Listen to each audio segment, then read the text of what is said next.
Mayong adlaw sa matag usa na usab kaninyo. Pasalamat mi sa Ginoo nga naghatag na sa buglay nga adlaw nga kami maka-share kaninyo sa iyang pulong. Uniko go with me in prayer nining adlaw karon. Atong iduko atong mga ulo lang itong amahan. Buotan ug gamhanan nga Dios nga mo'y nagkupot sa tanang butang. Walay butang nga natago. Walay bisag unsa ning kalibutan na amahan nga naka-escape sa imong mga mata. Anya kami karon among ihalad ang among kinabuhi sa pagtudlo sa imong katawhan o sa makatawhan nga niya karon na minaw. Bless them, Almighty God and Father. And may just cause them, Lord, to truly understand how great and how vast is your love for them.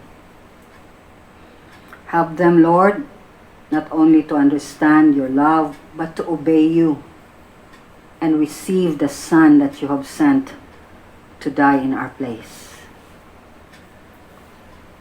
Ginoo, puna ako sa imong Espiritu Santo nga sa ingon ang imong pulong may manglugwa sa akong mga baba.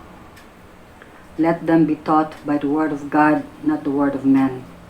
The wisdom of God, not the wisdom of man. Father, among itugyan kanimo ang among adlaw karon sa among paglingkod sa imong tiilan, mahimaya ka ug nga ikaw Ginoong Dios mapataas kayo. In Jesus mighty name we pray. Amen and amen. Ang title sa atong pagtuon karon is accountability, kanibang pagkahatag ug husay. So the title is how is our accountability towards one another? Basahan na to atong teksto. On their release, Peter and John went back to their own people and reported all that the chief priests and elders had said to them. When they heard this, they raised their voices together in prayer to God. Sovereign Lord, they said, you made the heaven and the earth and the sea and everything in them. You spoke by the Holy Spirit through the mouth of your servant, our father David.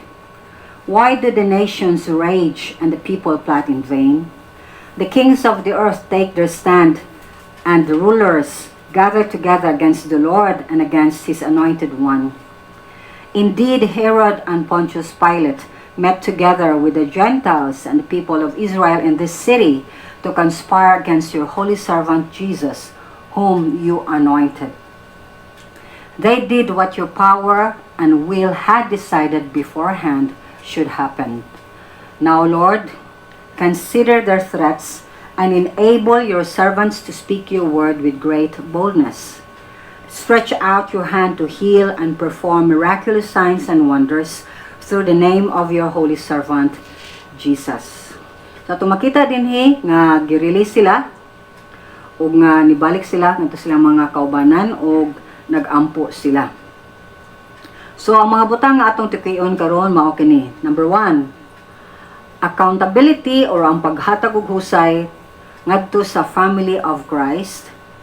Accountability ngadto to God in prayer. Diin mo acknowledge ta who God is, mo acknowledge or mailata sa mga fulfilled prophecies, mo acknowledge ta sa atong weakness o sa atong mga need. O makita na to ang point number 3, God's response to accountability.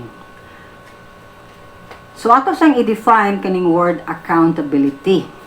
Unsa maning accountability? Unsa maning paghimog husay?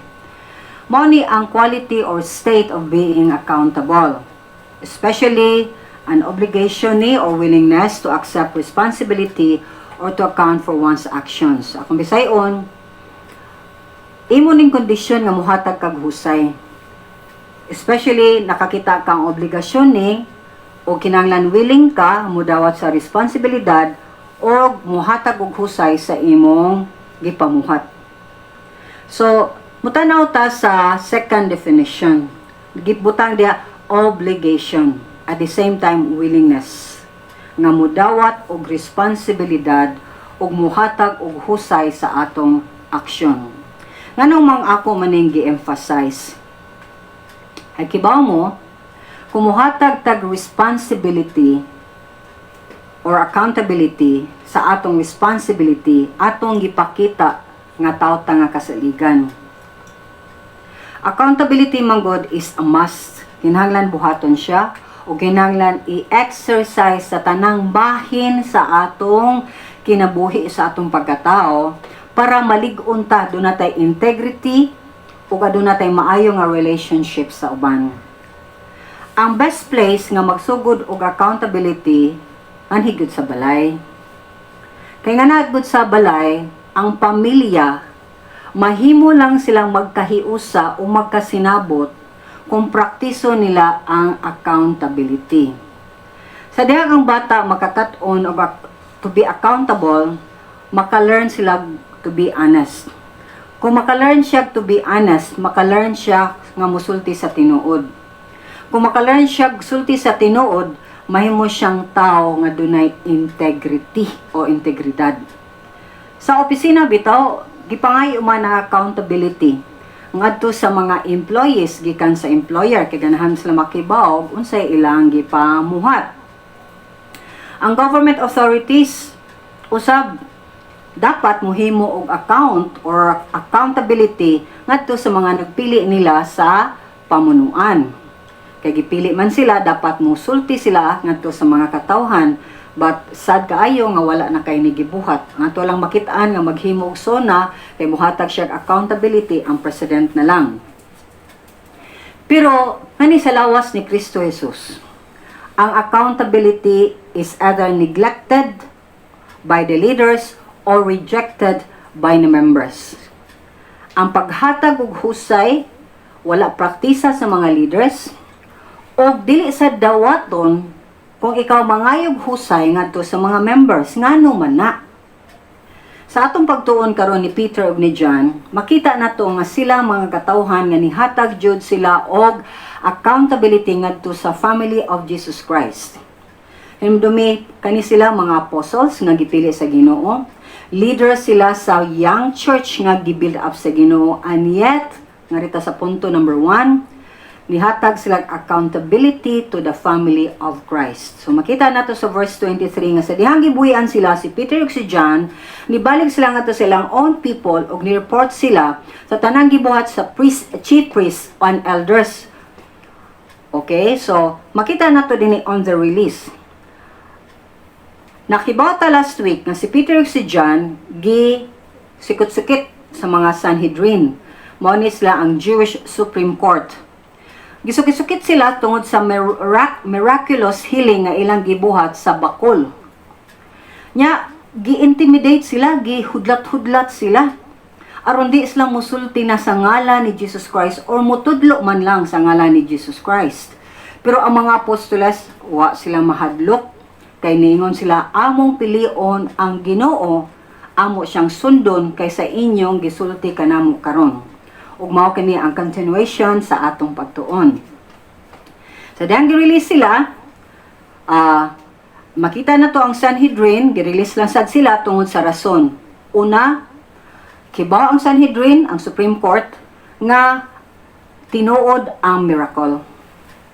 Og nahadlok sad sila sa mga tao, kay ang mga tao ni ilaman, og nisayod yun sila, og nihatag gani sila pagdaig sa Ginoo tungod sa miracle nga ilang nasinati. So mao ni nga niadto sila sa ilang own people. Now kinsa maning mga own people sa English pa?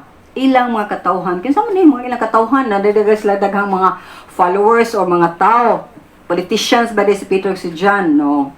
Meaning ani ilang mga kaubang mga Kristohanon. Nihatag sila accounting sa tanan nga nang hitabo gikan sa ilang pagtudlo ngadto sa gilang pagsulod sa templo, sa mga milagro, nganton nga gidakop sila, gipriso sila o gidala sila ngadto sa Supreme Court aron interrogaton o hudlat-hudlaton aron dili motudlo sa ngalan ni Kristo Jesus. Remember, Peter and John at this time gihangad sila. Gitanaw sila nga mga leaders sa young nga church nga gibuild sa Ginoo.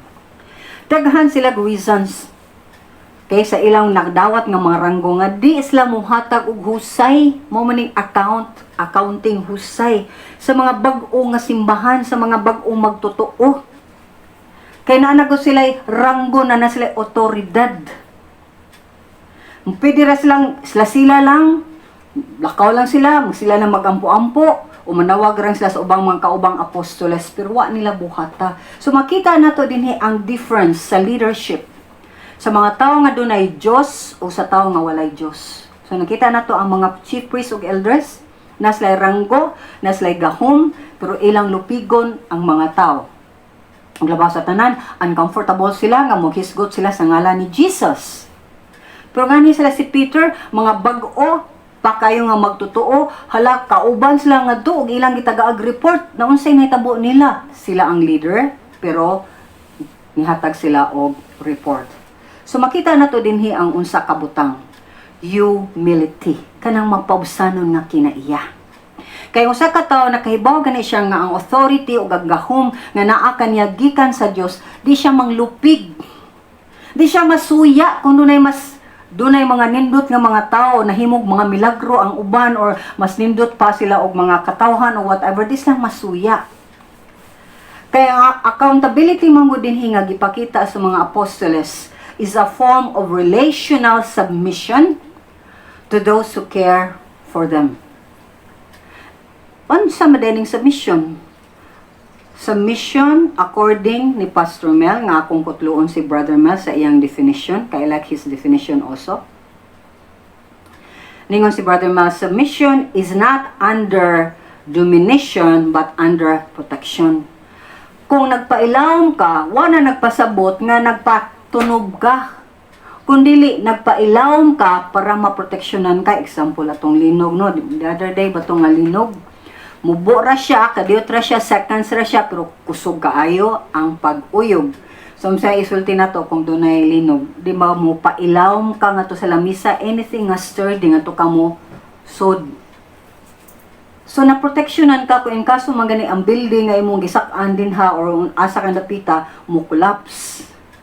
So, tungod kay doon na sila ay klaro nga understanding unsa ning submission ngadto sa Ginoo una sa tanan, nakahimo ni Peter og ni John and anybody at that nga willing ta mo pailawom sa bisan kinsa, kay ang Bible, ang pulong sa Dios nagtudlo unsa ning pagpailawom submission.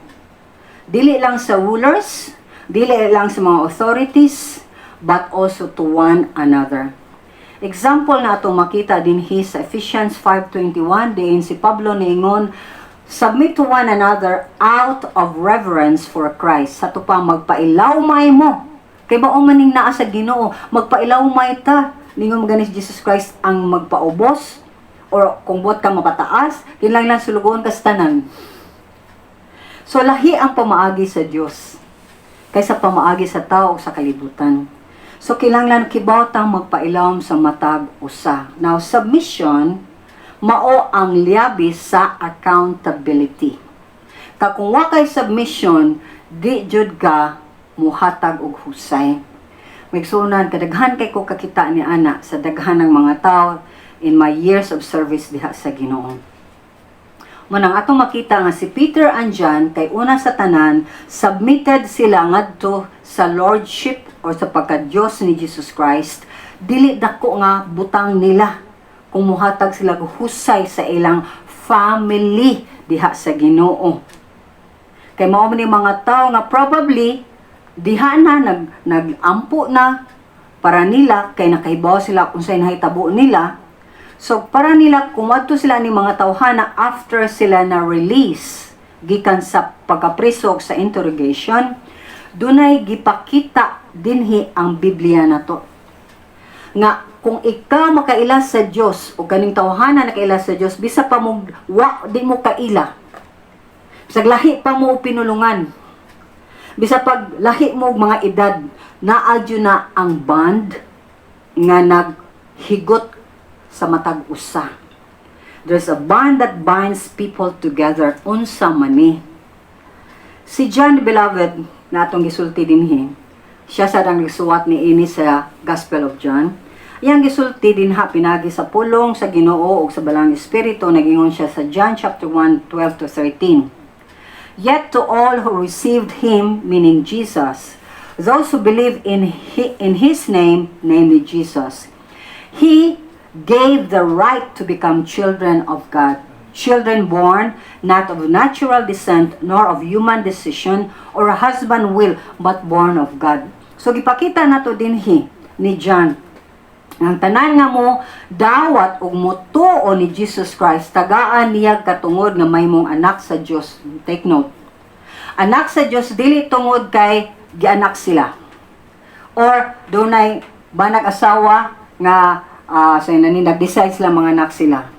Kundili na tao pag-usab ang tao tungod sa Dios. So take note, gitudlo gyud na sa Biblia nga kinahanglan mataw kapag usab diha sa Ginoo. So ang gisuwat ni John dinhi is ang specific way sa Ginoo din ang tao mahimong member sa family of God. Una sa tanan, una ka member sa family of God, kinahanglan mataw kapag usab. Kinahanglan mahimo kang anak sa Dios. Kinining kalibutan mo sukutag sa dili. Kung wa tay relasyon sa Ginoo, anak ta sa yawa. Kay ang Biblia mismo naghisgot og duha ra ka klaseng tao, believers ug unbelievers. So asa man tang dapita dinha? Manang ato yung himuon ang sakto nga desisyon. Kaysa dihang mahimo kang anak sa Dios, dili sa imong kaugalingong paningkamot, dili sa imong mga maayong buhat, dili sa tungod sa imong relihiyon, kundi tungod kay ang Ginoo nagpasabot diha kanimo nga ang kaluwasan pinaagi lamang ni Jesus Christ. Ug di ko kasabot nganong kadaghanan masuko sila kung i-preach si Jesus Christ.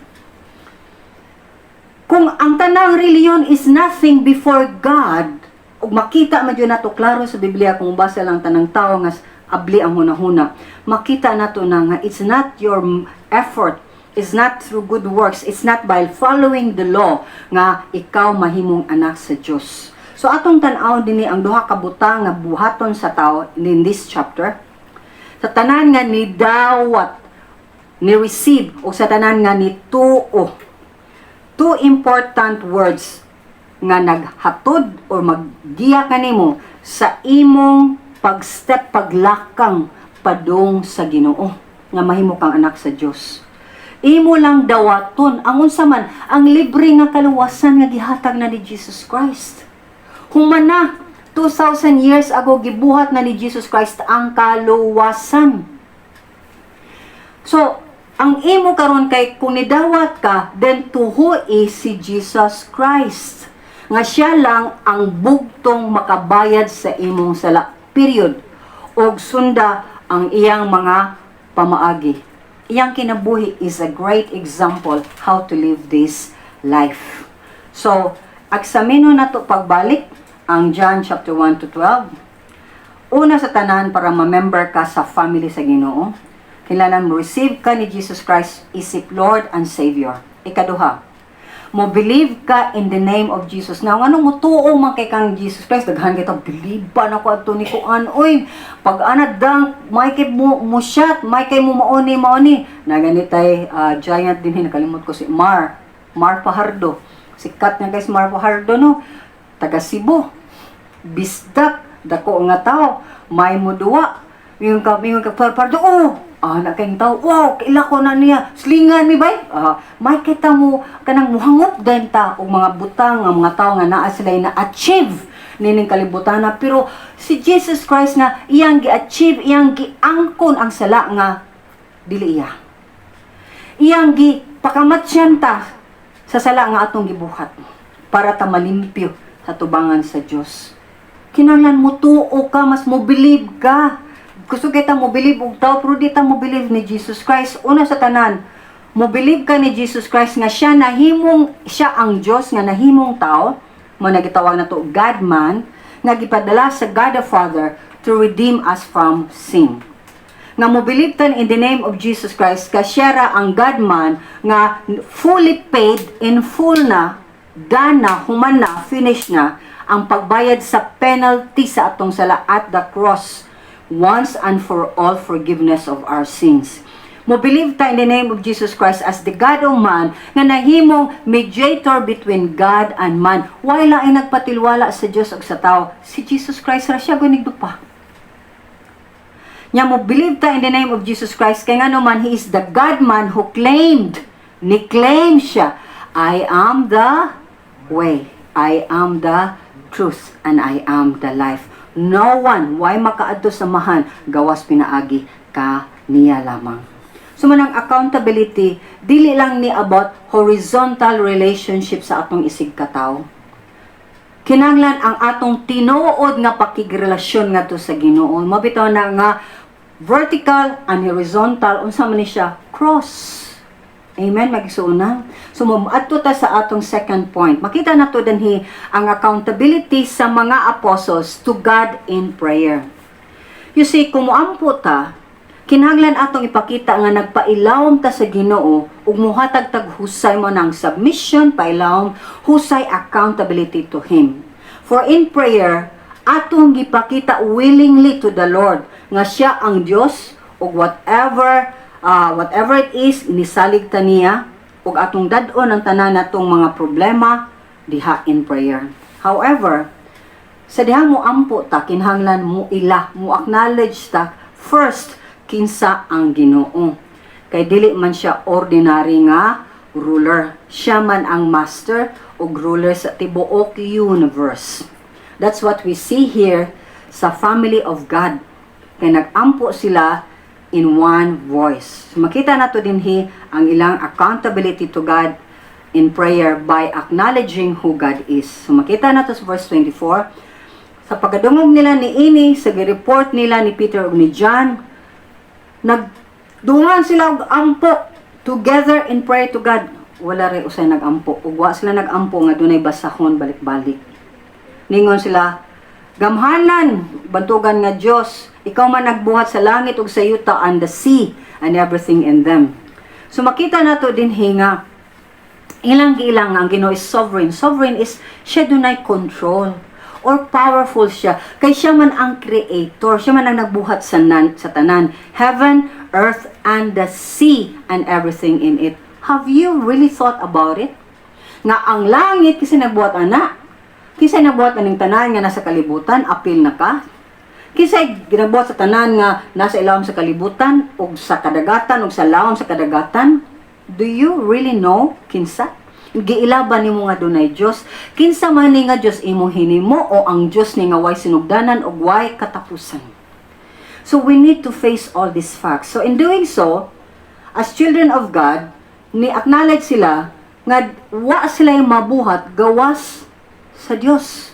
Kundi mo tabang ang Ginoo nila, kundi mo tabang ang ilang creator nila, kundi mo tabang ang ilang amahan nga nasa langit, wa sila mahimo.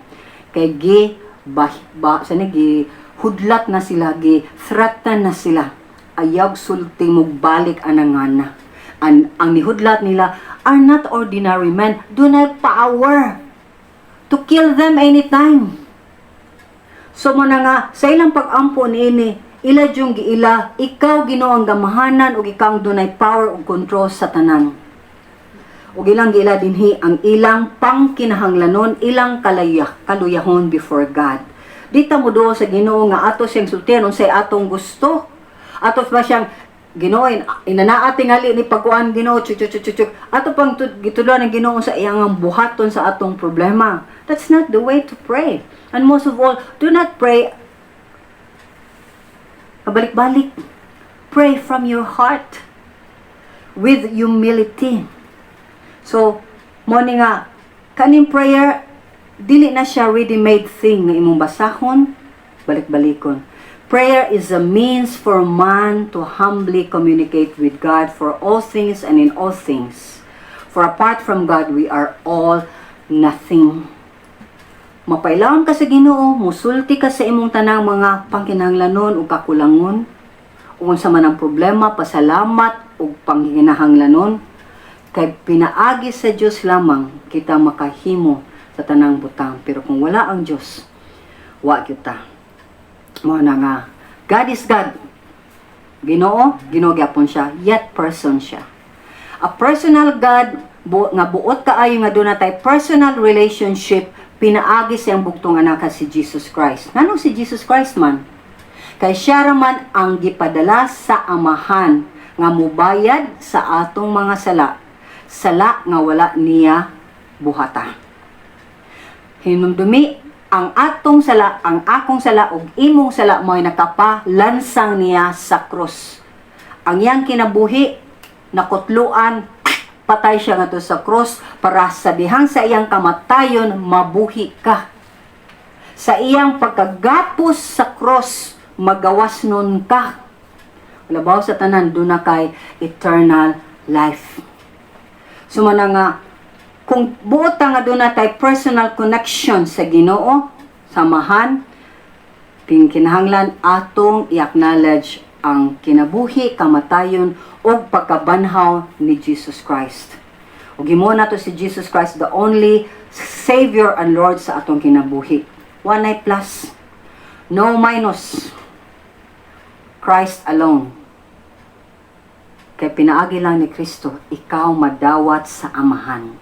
Point number 3 na to B. Naghimo sila accountability to God through prayers, pinagi silang pag-ila sa fulfilled prophecies. Kaya nagsulti sila din hinga, amahan, nagsulti ka pinaagi sa imong balang espiritu, pinagi sa babas imong sulugoon nga among amahan si David, nga nagingon si David, nga nung suko mo gini mga nasod, o nga naman ang mga tao, maghimo magyud sila mga plano nga ngilad. Kaya ang mga hari ning kalibutan na naghimo sila baruganan, ang mga rulers, nagkahiusa sila batok sa Diyos o against sa imong anointed one. Kay si mismo si Herod, si Pontius Pilato, naghiusa gyud sila uban sa mga Gentiles ug sa imong mga tawan Israelites nining syudara aron gayud naghunahuna sila unsaon nila pagpatay imong balaan nga sulugoon nga imong pinili or your anointed. Ila ning gihimo ang imo nang gitakda nga imong pagabuhaton. Verse 25 and 26, may suunan, gikutlo ni Peter from Psalm 2. Posible ni royal psalm ni referring sa enthronement sa usa ka hari sa Israel. Ug makita sa dinhi ang pagsabot-sabot sa mga kaaway nga tumbahon ang hari. However, ang first century gi-recognize ni as a messianic psalm tungod sa reference of the word Lord. Okay? Lord's anointed. Nga gipakita din ha that the Lord's servant will bring deliverance to His people. In this prayer, they presented the obvious enemy of the gospel of Jesus, si Herod o si Pontius Pilato. Uban sa mga Hentil, sama nato kay di man ta mga Hudiyo o sa mga Hudiyo. Was la kibaw nga ilang gibuhat, giplano na sa Ginoo. Okay? So, manang niingon sila, they did what your power and will had decided beforehand should happen. Put pasabot ani. Kibaw mo, sukad pa sa sinugdanan, si Satan nakigubat sa Ginoo. Remember, ganahan siya nga iyang pulihan ang Diyos, nagkodita siya sa langit. Papahawa siya sa Ginoo. Ang mga anghel nga di kuyog niya, manang nahimos lang mga demonyo. Wa na sila lugar sa langit. So ilang gibuhat, paghimon na kita sila, oy, ang langit, ang Ginoo, naghimo di siya tao, pinangga kanyang tao. Iyang gitintal ang tao para makabaw siya sa Ginoo. So, ang tao sad, gisunod sad sa iyang kagustuhan. Mao na nga, gitunglo ni siya si Satanas. In Genesis 3:14 to 15, makita na to dinha nga ningon ang Ginoo sa serpente, tungod kay gibuhat na imo ni, gitunglo ka sa tanang mga mananap, magkamang naka, diha sa imong tiyan, mukaw ra kag abo sa tibuok nimong kinabuhi. O maghimo ko og enmity sa tupad dunay mo between you and the woman. So giprophesy na nga dunay Jesus nga ianak og babay nga putli ug ang iyang anak, okay, ang iyang offspring mo crush sa iyang ulo apan siya kutobra siya sa pagpaak sa kiting. Mao tong si Jesus Christ apinag napildi sa cross. Okay, so nakibaba mo nga si Satan even paghimo jud ni ini nga gitunglo siya sa Ginoo, tanang mga possible nga lie ni Jesus Christ iyan ang gibabag-babagan kung basa lang mo sa Bible. Tanang mga gimmick gihimo niya aron dili nimo abot ang prophecy sa Ginoo nganha kaniya nga i-crush ang iyang head. Kami yung kag-crush imong head, patay ka. Amen? So the people nga nakig-uban ni Satanas sa iyang plano, naghuna-huna sad kuyog ni Satanas nga ang ilang pagpatay ni ining Ginoo nga nahimong tao nga di sila motuo nga Ginoo kay para nataw ra gyud ni siya. Sakto. Was lang magunahuna nga idea tuuna sa tanan sa Dios Amahan nga ang iyang bugtong anak iya yung itugyan nga to sa kamatayon aron maluwas ka. Ug ako o ang tanang mga tao nga mudawat ug mutuo ni Jesus Christ. Satan on the other hand, nagunahuna sad siya nga nakadaog siya sa dihang si Jesus na matay diha sa cross. Wa sad siya nakarealize siya diha sa dihang ni banaw si Jesus Christ after 3 days. Aside mo nga ang redemptive plan sa Ginoo, work ni of one God but 3 persons. God the Father, God the Son, God the Holy Spirit. God the Father, nagpadala siyang anak aron mubayad sa tanan natong sala sa cross. Aron ta ma-rescue gikan ni ining present evil age. Ug ang balang espiritu sa dihang mudawat ug mutukan ni Jesus Christ mauna ang magpuyo si mong kasing-kasing ug muhatag nimo gahom nga makasunod na ka sa pamaagi sa Dios. Now, point number 2 gyapon ta pero nalita sa 3. Accountability to God through prayers. Ilang giila ang ilang weaknesses o ilang needs. Ningon sila, "Now Lord, Amahan, intaw ang Ginoo, i-consider ang ilang mga hudlat. Tabangi mi nga makasulti mi with great boldness. At the same time, stretch ang imong hand nga mupadayon ka pag-ayaw, mag-perform kang mga miraculous signs and wonders. Pinagi sa ngalan si imong holy servant nga si Jesus." Kibaw mo ang tinuray nga tao sa Dios, muila always in prayer sa iyang kahuyangon. Dili mo tago ni ana. Kaya ang tao nga niila nga siya huyang siya, wa siya saktong ginaadman, di siya bilib sa iyang kaugalingon, magtanaw sa siyang kaugalingon nga beggar. Sa mga beggar, mangayo ra ka sige. Correct? Sa somebody nga makahatag nimo sa imong gikanahanglan. Ug ang beggar, di sad ka manugo sa imong pangayuan kung sa man ang iyang imong gipangayo diha kaniya. Kaya sa imong pagka-beggar, sa imong pagkapulubi, imong giila nga ang Ginoo dako taas ug gamhanan sa tanan. Mao na nga dapat ang matagtaw nga niila nga si Jesus Ginoo ug labi na sa tawo nga mingon Christian siya. Ipakita gyud niya nga si Christ is above his or her life aron mahimaya jud ang Dios Amahan.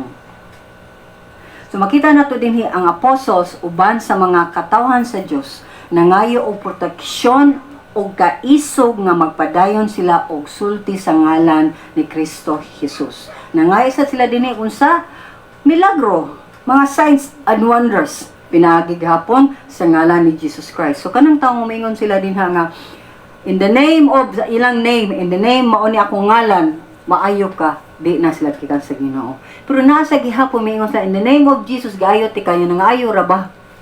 Pero ang kinabuhi nila wa maglakaw sa Ginoo, ayaw na lang nagtuhui, ay nagsunod ni ana.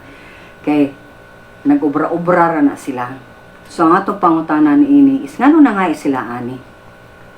Tungod kay ang mga milagro, miracle signs and wonders, mao ni ang magpahatag og pray ba proof, accompanying proof nga ang Dios gayud may nagahatag nila og gahom og authority to preach the word of God. Kita sab. Kung nanata sa Ginoo, dapat dili ta mahadlok mangayo sa Ginoo og mga milagro. Mutuo ta og ang Ginoo gayud mo buhat ni ana.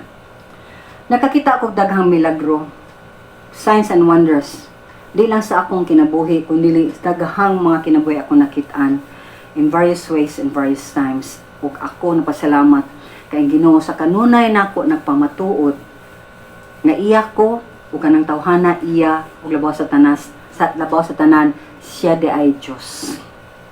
We need to remember nga ang Ginoo sa dihang malipay siya kanato muhimo gyud siya response. Mutubag ang Ginoo. Ug man atong makita dinhi sa dang nag-prayer meeting sila isip family of God, makita nato dinhi ang point number 3, God's response to accountability. Human lang pag-ampo, ang lugar diin sila nag-ampo, gioyog. Meeting was shaken. Napuno sila sa Espiritu Santo ug nagsulti sila sa pulong sa Dios boldly. So God displayed His pleasure. No, napakita ang Ginoo sa iyang kalipay nga kaning mga tawhana nagpailawom kaniya ug nihatag gayog husay pinagi sa pag-ampo. Ug niila sila sa ilang kahuyangon pinagi sa pag-ampo. Ilang gisumbong ato sa hari sa tanang hari, Dios sa tanang Dios, ang kaning mga nagpare-hari o nagpa-Diyos-Diyos sa kalibutan nga nihudlat nila, hindi na mumusulti ang ngalan sa pinakahari. Ug dili lang kay gi-shake sa Ginoo kay makakita ta nga earthquake is a divine visitation of God. Kay makita na nato sa Bible a lot of times. So, hunay mga earthquake, God is telling us like itong Friday lagi we were praying like intercessory may sa tong oras to 7 sa buntag nagsang-pray mi niya uyog gud mayo thank you Lord sa earthquake. Thank you Lord sa earthquake, Lord. So amin na nag-praise mi sa Ginoo sa earthquake. So how can we do that kung ang Ginoo was not with us in prayer? Amen. So kung wa ko'y Ginoo, wa Ginoo nga akong kuyog sa akong panimalay, kung hadlok mi sa earthquake kaysa nahadlok mi sa Ginoo, naglumbaan na ta migdagan didto sa gawas, o ninaog na mi kay to story mi na akong balay, ug dinaganay na mi. But no, we praised God. So that was really a manifestation of God. Ug yes, ang gi-manifest ang iyang presence. So maka-imagine lang kung nga possibly ang mga apostles o ubang mga bag-ong pa yung mga magtotoo sa pag-shake sa Ginoo sa ilang lugar, nag-praise sila sa Ginoo sa nang gawas.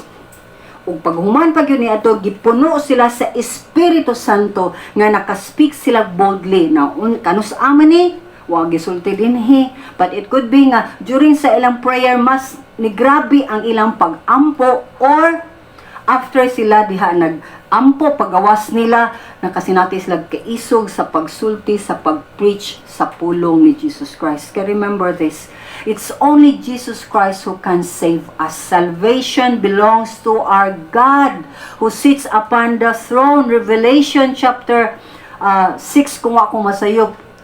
So ang kaluwasan dili sa atong paningkamot, dili sa imong gituan nga reliyon, relasyon sa Ginoo. So mana nga kung mananatay personal experience sa Ginoo, muhatag ang Ginoo og mga prueba. In my part, He always gives me songs to remember sa unsay iyang tubag o unsay iyang gihimo. There are times also nga sa dihang nakasud ka labi sa presensya sa Ginoo, lami ihilak nga di ka kasabot or mag-speaking tongues ka. Ang Ginoo mo show gyud sa iyang kalipay sa daghang pamaagi. Di siya limited pareha nato. Manang we need to remember nga ang Ginoo may nibuhat nato in order for us to please Him. Siya atong lipayon, siya ang atong tumong, siya ang atong himayaon, dili atong kagalingon ug dili bisan kinsa. So mangutana ko nato karon, kumusta imong accountability? Imong paghatag og husay sa fellow believers? Imo bang i-share imong joy, ang imong kalipay, ang imong kasubo, ang imong mga kasakit, sama ni Peter o ni John, nga ilang gi-share na to ilang kalipay kung ilang kasubo? Imo bang gitan-aw ang fellow believers nga family sila diha ni Kristo Jesus? Or para nimo, pundok ranis mga tao nga, wa mo bati nako, labas tanan chismos ug chismosa ra ni sila? Or is it you nga dunay issue? Nga di jud ka kasalig sa mga tao sa Dios. Nga bisan kung imong pastor mo tanan nimo kuyawan na ka o di na ka mobalik or labaw sa tanan Domingo na lang ka makitaan. Or labaw karon lisod na kay accountability kay anhin lang ta mag face to face sa computer or sa imong laptop o sa imong cellphone. Di na kay ta makibaw nya labi na kadaghanan di na mapagpakita sa naong so ata kibaw nga apil sila sa prayer meeting pero nag suroy-suroy ra day sila o nangaon ba sila di o natug ba sila sa ilaha wa na sila gibuhat nya murag oh amen pero wa na din ha di takakita ni na takibaw lisod na kaayo karon ang accountability but kinahanglan inana ta ka transparent kay kung accountable ka transparent ka kanang sihag ka klaro ka makit-an ka kinsa ka sa imong gisulti o sa imong gipamuhat. So, kung na kay mga issues, mga kisuunan, bring it to the Lord. Kung na ka sa mga pundok, sa mga katawhan, nga ningon Christian sila, but ni gossip sila, wa sila nagpaligon nimo, biya ng lugar, di na sila tinuod. Pero kung naa ka diha sa mga kaubanan dyan ni Kristo Jesus, ask the Lord nga maka-connect ka ani nila. Kay ang family nimo, the greatest family that you can have are those people nga niila ni Jesus Christ as Lord and Savior. So kung niila ka ni Jesus Christ, makasinati ka ni ana, maka-feel kag dunay connection ani mga tawhana. Ug kaning mga tawhana will not destroy you, di ka gubon. Di ka libakon, dili ka binuangan. These are people that will help you nga malig-on ka o ang imong kausaban sa imong paglakaw sa Ginoo makita gayud kaayo sa mga katawhan. Whatever it is man, whatever reason you have, udasig lang ko nimo, bring it to the Lord in prayer. Pangayoa sa Ginoo ang tanang tabang. After all, siya ang itawag nimo nga mahimo kang iyang anak aron mahimo kang kingdom and priest to serve his God and Father. To him be glory and power forever and ever. Amen. But in case dili pa ka anak sa Dios, di pa ka sigurado, mo lang ni ang buhata. Pag hinulso sa imong sala, biyai sila. Dili tungod kay makahimo ka, di ka kahimo ni anak. Ina Ginoo, hinulso ko Lord, I want another chance. Help me, ako mabiyaan ng mga salaa. Pero dawata si Jesus Christ. Receive Him in your life, ug tuhui nga siya nga naa na kanimo, may muhatag nimo gahom nga mausab ka. Ug padayon sa paglakaw, diha kaniya. Kanunay mo ampo, mo basa sa iyang pulong mga igsuunan. Ayaw pakli-pakli o basa. From Genesis to Revelation or by books. Genesis lang ka, o nga ka sa Matthew, nga ka sa John, maigsunan. Family, friends, whoever you are watching this, God is really telling you, I love you. The question is, do you love God? I hope and pray you will give your life to the Lord. Kay nata karon sa nagasigpit na jud ang dalan going to heaven. Ug ang atong time wanay klaro. So we ask of you, give your life to the Lord and be a child of God. Ug start being accountable to one another. Plug in. So you want to be a family of God?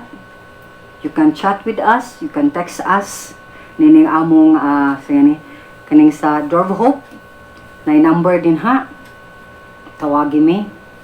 And most of all, share these sermons to others. May daghang mga materials imo makita din ha, especially sa mga gi-abuse nga mga kababayan-an.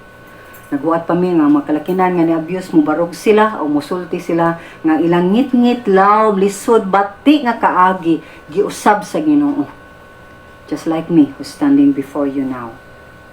So may sunan, family, friends, classmates, neighbors, love God through Jesus Christ. Let us pray. Father, ang mga families karon na sayod ka unsa kabuak kaguba ilabi na nga magsigig bag-id kay way gawas-gawas tungod sa COVID. Og nasayod ka kinsa tong mga tawo nga nangita og kagawasan, mga katawhan nga nangita nga mausab siya o mausab ang ilang sitwasyon. Father, please lead them, guide them to you. Continue to speak to them. O Ginoong Diyos, tabangi in taon sila amahan. For like me and like all your people, di man kami Ginoong Diyos. Nasayod lang sa mong kasing-kasing, nangita mi kamaturan, nangita mi something na tangible, nangita mi something nga tinuod nga, nabadyo tinuod nga Diyos. And you reveal yourself. May you do so, O God, sa naminaw karon. And I ask you, O Lord, to touch them, continue to build them, o nga amahan, ilikay sila sa kaaway. And if they're willing, O God, to be taught in your words, cause them also, Father, to get in touch with us. We are your instruments, Lord, to bring people to the truth, into the light. We are here, continue to use us, as we pray that you will use them one of these days for your honor and for your glory. In Jesus' mighty name we pray. Amen. Amen and amen. God bless you. Share this to others.